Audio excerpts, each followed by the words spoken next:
Hello friends, कैसे हैं आप सभी लोग। आशा करती हूँ अच्छे होंगे, स्वस्थ होंगे, तंदुरुस्त होंगे और पढ़ाई कर रहे होंगे। हमारे चैनल हिंदी ज्ञान धारा पर आप सभी लोगों का बहुत बहुत स्वागत है। आज हम सभी लोग पढ़ेंगे प्रयोगवाद तार सप्तक, दूसरे तार सप्तक के कवि भवानी प्रसाद मिश्र जी की रचनाएं पढ़ेंगे और ट्रिक से पढ़ेंगे ताकि हम सभी लोगों को आसानी से याद हो सके, क्योंकि परीक्षा में हम सभी लोग भूल जाते हैं, पेपर देखते हैं भूल जाते हैं, रचनाएं याद नहीं रहती। इसीलिए हम सभी लोग ट्रिक से पढ़ेंगे।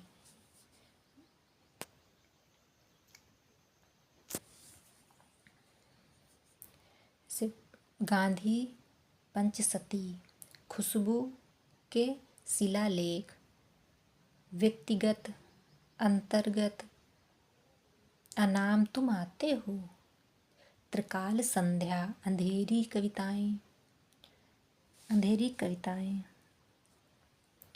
फिर है मानसरोवर, काल जप, फिर परिवर्तन, चकित हैं दुख, बुनी हुई रस्सी, गीत फरोज। तो कैसे याद करेंगे सभी लोग, देखो। जैसे कि महात्मा गांधी जी, खुशबू के शिलालेख, मतलब एक वो शिलालेख है, पत्थर मतलब शिला है, उस पे बैठे हुए हैं। कौन बैठा? गांधी जी। व्यक्तिगत मतलब एक व्यक्ति आता है वहाँ, व्यक्तिगत। अंतर्गत आता है मतलब अंतर्गत से आता है, साउंड आता है, तो एक व्यक्ति आता है। क्या कहते हैं? अनाम, गांधी जी उससे क्या कहते हैं? अनाम तुम आते हो। फिर क्या कहते हैं कि त्रिकाल संध्या, मतलब कि काली संध्या मतलब काली रात है। और अंधेरी कविताएं, काली रात है, अंधेरी रात है, मतलब अंधेरी से कर लेते हैं, काली रात, काली संध्या, अंधेरी रात मतलब अंधेरी कविताएं। फिर है मानसरोवर नदी तट, मानसरोवर के सागर है मानसरोवर, वहाँ पे बैठे हुए हैं सभी लोग और क्या कर रहे हैं? शंकर जी का काल जाप, महाकाल का जप कर रहे हैं। और क्यों कर रहे हैं, किस लिए कर रहे हैं, क्या वजह है? क्योंकि परिवर्तन के लिए कर रहे हैं, क्या? ताकि परिवर्तन हो संसार में।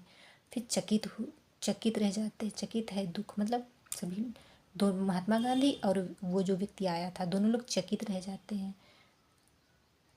किस लिए चकित हो जाते हैं? क्योंकि बुनी हुई रस्सी पड़ी थी, उन्हें लगता है सांप है, इसलिए बुनी हुई रस्सी को देखकर चकित हो जाते हैं।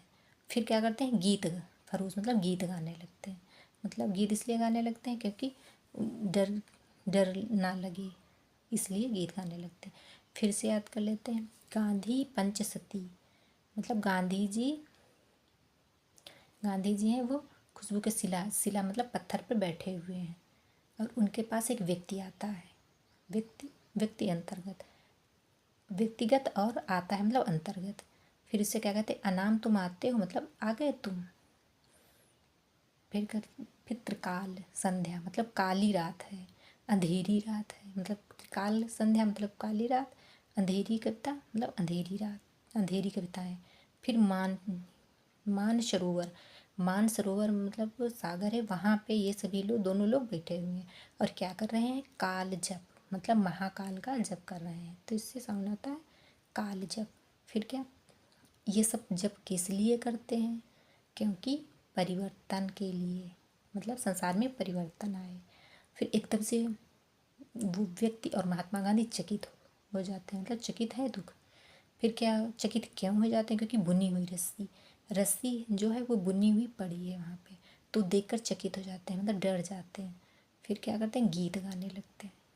तो ऐसे ही आप सभी लोग इतनी रचनाएं याद हो गई होंगी।